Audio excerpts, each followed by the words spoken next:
9, 8, 7, 6, 5, 4, 3, 2, 1,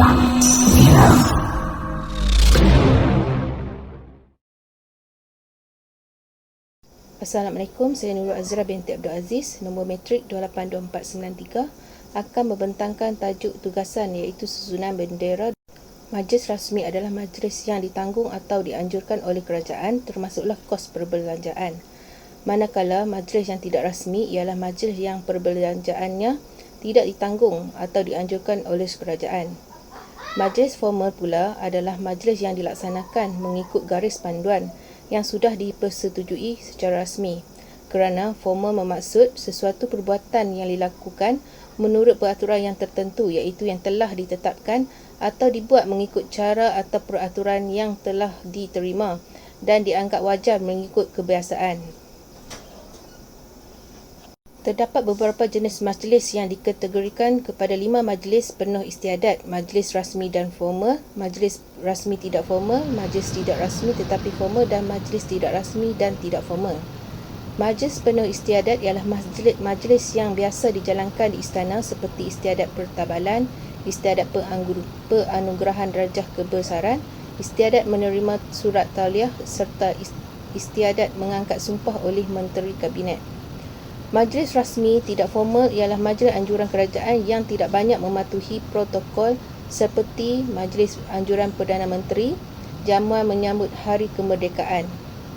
Majlis tidak rasmi tetapi formal ialah majlis yang dianjurkan oleh swasta yang memerlukan protokol seperti perasmian bangunan yang dilakukan oleh menteri seperti perasmian bangunan kedai, acara pecah tanah dan sebagainya. Majlis tidak rasmi dan tidak formal ialah seperti majlis biasa anjuran organisasi tertentu sama ada kerajaan atau bukan kerajaan. Susunan bendera yang dikibarkan dalam majlis rasmi mempunyai tata cara tertentu mengikut peraturan sesuatu majlis. Susunan bendera dilaksanakan mengikut 3 peraturan, iaitu dikibarkan pada tiang, dalam perarakan dan semasa bentangkan di belakang pentas. Terdapat beberapa langkah dalam tata cara mengibarkan bendera di dalam majlis rasmi. 2 bendera dikibarkan di majlis peringkat persekutuan yang diadakan dalam majlis negeri. Seterusnya, 2 tiang bendera dikibarkan di majlis peringkat negeri yang diadakan dalam negeri berkenaan, meletakkan bendera negeri di sebelah kiri dan bendera Malaysia di sebelah kanan. Jika 3 tiang bendera dikibarkan di majlis peringkat negeri, bendera Malaysia di bahagian kiri, bendera negeri di tengah dan bendera badan atau syarikat di bahagian kanan. Di samping itu juga, 3 bendera dikibarkan di majlis peringkat persekutuan yang diadakan di dalam negeri, contohnya bendera Malaysia dikibarkan di bahagian tengah, bendera negeri dikibarkan di bahagian kiri dan bendera badan atau syarikat dikibarkan di bahagian kanan. Apabila perarakan diadakan secara sebaris ke hadapan, bendera Malaysia perlu mendahului bendera-bendera lain yang menyertai perarakan tersebut.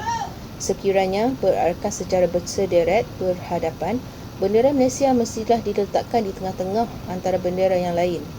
Jika bendera dibawa secara terbentang, bahagian kepala hendaklah mendahului perarakan tersebut.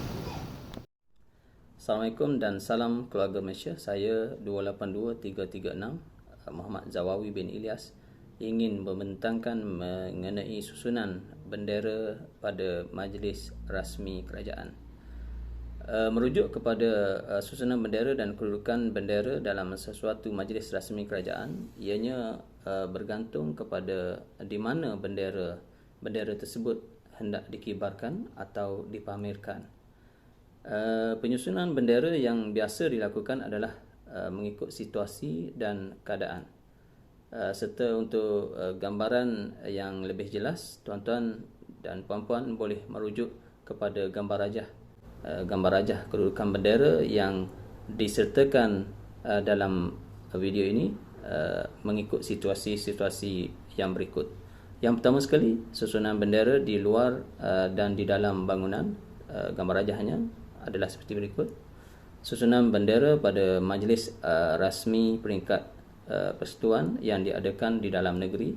Gambar rajahnya adalah seperti berikut. Susunan bendera pada hari-hari kebesaran negeri dan keadaan susunan benderanya adalah seperti gambar rajah berikut.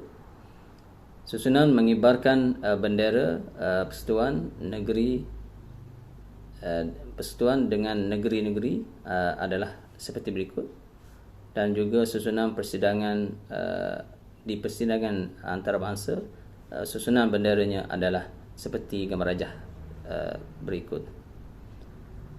Seterusnya penyusunan bendera di gedung, kedai, rumah. Apabila bendera Malaysia dipasang di rumah adalah dikibarkan pada tiang yang dicondongkan sedikit ke arah jalan raya. Begitu juga di deretan kedai atau gudang pula, jika dua bendera dipasang di wilayah persekutuan, maka bendera Malaysia mestilah dikibarkan di sebelah kiri dan bendera yang satu lagi di sebelah kanan. Juga pada tiang yang dicondongkan ke arah jalan.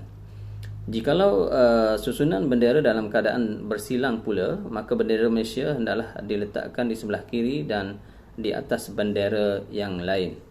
Jika bendera Malaysia diletakkan dalam kumpulan bendera yang lain dan bendera swasta, maka bendera Malaysia hendaklah dikibarkan di tengah-tengah di antara dua bendera, serta tingginya pula mestilah terke atas sedikit dari bendera lain, manakala bendera negeri diletakkan di sebelah kiri.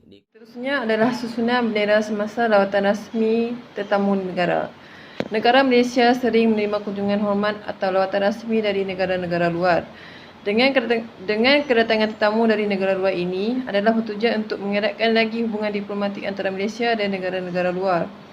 Dalam majlis rawatan rasmi negara-negara luar, sebagai penghormatan, bendera tetamu negara hendaklah pada kedudukan sebelah kiri dan bendera Malaysia pula pada sebelah kanan pada pandangan dari hadapan.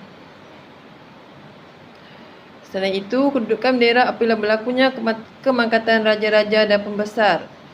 Apabila berlakunya kemangkatan raja-raja dan pembesar, bendera Malaysia perlulah dikibarkan separuh tiang sebagai tanda bergabung atau peristiwa-peristiwa tertentu, di mana ianya akan dikeluarkan oleh Jabatan Perdana Menteri bagi pihak kerajaan sultan dan kuasa negeri-negeri yang berkenaan.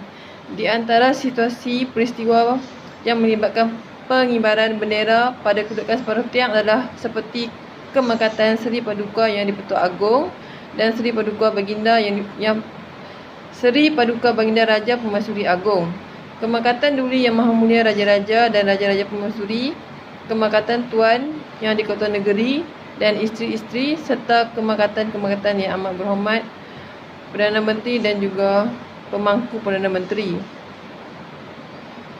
Di samping itu, Jabatan Perdana Menteri telah mengeluarkan beberapa jenis garis panduan pemasangan bendera yang perlu dipatuhi oleh setiap jabatan atau institusi.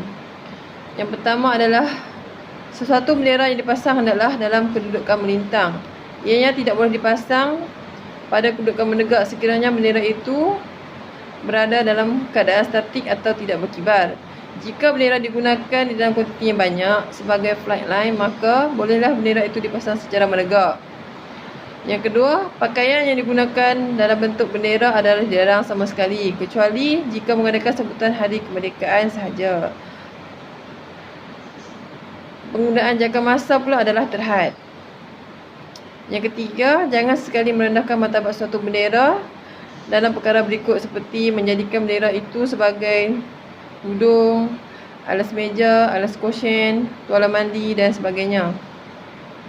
Yang keempat, bagi tujuan untuk pengiklanan atau mempromosikan bulan kemerdekaan, pada penggunaan bendera adalah dalam pelbagai gaya dan bentuk adalah dibenarkan jika kreativiti yang dilakukan pada setiap bendera itu tidak ditafsirkan sebagai menghina bendera. Assalamualaikum warahmatullahi wabarakatuh. Saya Muhammad Azlan Ahmad, nombor matrik nombor 282342. Bahagian yang saya dapat ialah bahagian kesimpulan. Okey, kesimpulan yang saya dapat, sesebuah negara mempunyai benderanya tersendiri dan setiap negeri mempunyai lambang kebanggaannya tersendiri seperti majlis rasmi. Negara memandangkan banyak bendera yang ada di mana ia juga mempunyai maksudnya tersendiri, maka pihak Majlis Istiadat telah menetapkan bahawa susunan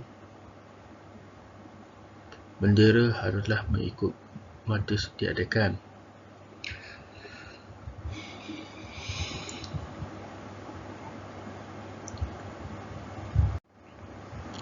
Oleh itu, sangat penting bagi penganjur memastikan susunan bendera yang dibuat adalah dalam keadaan betul sebagaimana yang digariskan SOP, iaitu Standard Operation Procedure, supaya tidak menimbulkan sebarang spekulasi dan kekeliruan.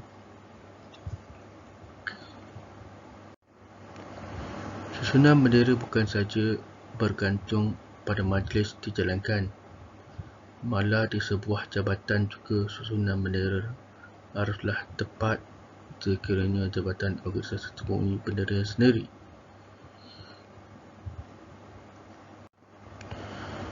Contohnya, organisasi tersebut mempunyai 2 batang tiang. Bendera yang biasa dikibarkan adalah bendera Malaysia dan bendera negeri. Organisasi telah meletakkan 3 batang tiang, maka susunan benderanya adalah bendera Malaysia, bendera negeri dan juga bendera jabatan atau organisasi.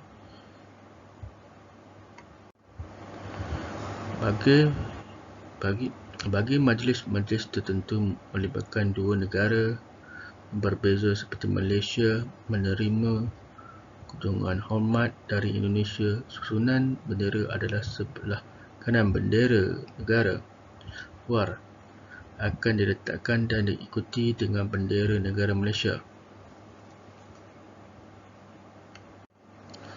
Tujuan utama susunan bendera ini dilakukan adalah menunjukkan rasa hormat wakil negara terhadap negara-negara lain.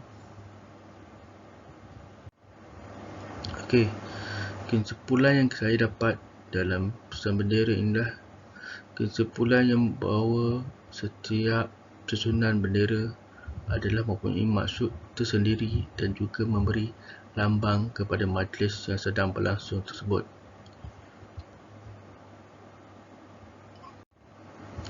Okey, sekian, terima kasih.